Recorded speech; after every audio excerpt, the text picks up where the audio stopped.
So surprise, we're moving to a new studio after 6 years in our current location. We have found a new spot and there are some pretty great advantages. It is walking distance from my house, which I absolutely love.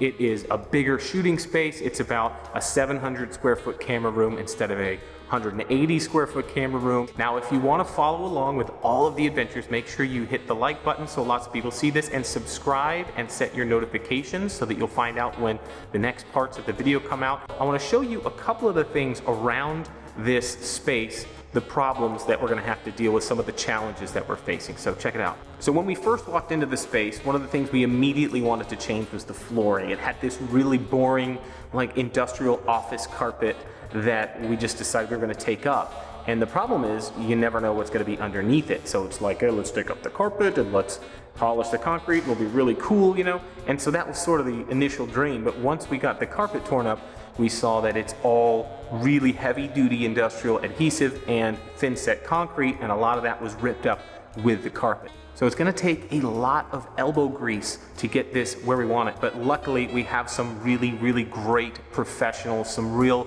heavy hitters that are gonna be working on this for us. Now, I know what you're thinking, like, you know, Gary, you could do this yourself, but why else have kids? Now, the next challenge that I wanted to address was this used to be an IT office, so they've got like 500 wall outlets with RJ45 connections and power every 20 feet because it's all used to be cubicles. And I want to use these walls as backgrounds. I like to do that a lot better than take seamless paper up and down all the time. And so I'm gonna have to move all of these electrical outlets so that I have spaces to shoot without having to Photoshop out outlets in my pictures all the time. Now, one of the other problems that we're gonna have is the sound in here. Now, I'm really, really close to this Rode Video Micro that I've got, so the sound should be relatively good, but if I move just a few steps away, you can hear how bad the echo is in this room with these ceilings that go up to almost 20 feet. So we're gonna have to reinforce sound in here, adding some kind of paneling to the walls and the ceiling, or else it's gonna sound like this.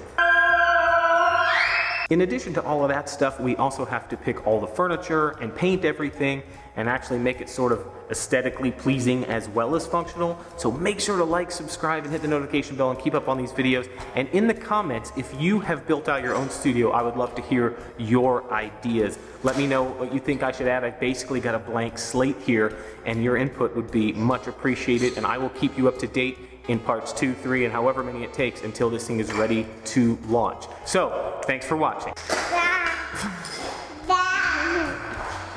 See you later. So it's got some great positives. It's gonna be a much, I need you to put that down.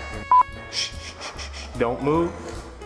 Don't move, okay? The more you're quiet, the faster I'll get this done, okay?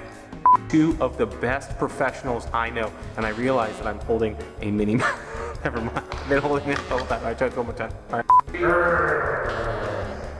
Okay, not that. Get back to work.